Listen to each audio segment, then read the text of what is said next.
Hello. So I know I made a video this morning and I want to follow it up now because we've just got some breaking news about Priti Patel. Now in the past, of course, I've done little caricatures of her. She's wonderful to draw. And I would have thought that given the stories that we're hearing at the moment, this was the end of the line, but it isn't. She's got this issue which always comes out with dodgy people about the difference between her intention and what the people she's hurt experience. I'm sorry you feel that way is really the expression she's trying to come out, which is one of my pet hates. It's up there with the use of the word obviously. If something is obvious, you don't need to say it, and if you do say it, you must be wrong. There's a Conservative MP, one of her friends, Tom Tugendhat. What a wonderful name! But he says she's very hard-working and often kind. I don't know whether that really does the job. I can think of many people who are very kind to dogs, who aren't really people I want to know. She apologises, but at the same time she pleads ignorance. And she says she didn't intentionally cause hurt. These conflicting signals would not be acceptable to any school principal, would they? And she's clearly upset people. Sir Alex Allen resigns. Sir Philip Rutnam resigns because of her. And there's stories of her swearing and shouting at her staff. She's clearly broken the ministerial code. And, well, my goodness, and what's going to happen to her? Well, I suppose she's going the same way as Dominic Cummings. He's got the full support, he had the full support of the Prime Minister in the Rose Garden. And it took a few more months before he's out of the door. So maybe that's her destiny. But there's bigger issues than Priti Patel's career at stake, because what has happened today is a blunting of confidence in a proper investigation. And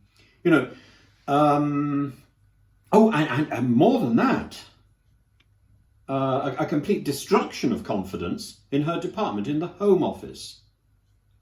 Just think, what is she, if Dominic Cummings can have such a ghastly effect on public morale during the first lockdown, think what this is going to have to our public perception of the Home Office, already quaking because of the tenure of Mrs May and the Windrush scandal.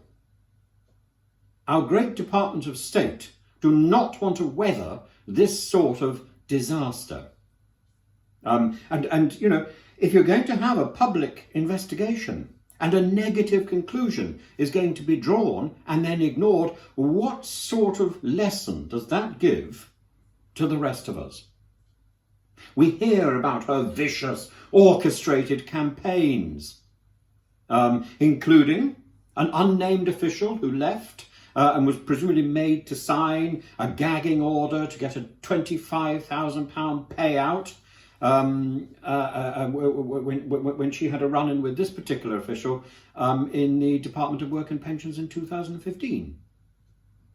There are other allegations of misbehaviour in the Department for International Development. This is worrying because this is about somebody who intimidates and bullies.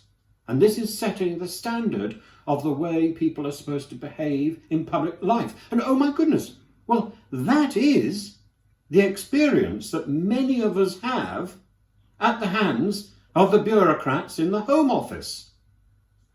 So Priti Patel is now demonstrably, publicly saying this is the standard of behaviour that we accept, that we promote in the Home Office. I think that, not Priti Patel's future, because I don't really mind about that, but I think that the lesson that we can have somebody who is so high and mighty, so cavalier about basic courtesy and basic standards, and these are the standards which are now set in stone.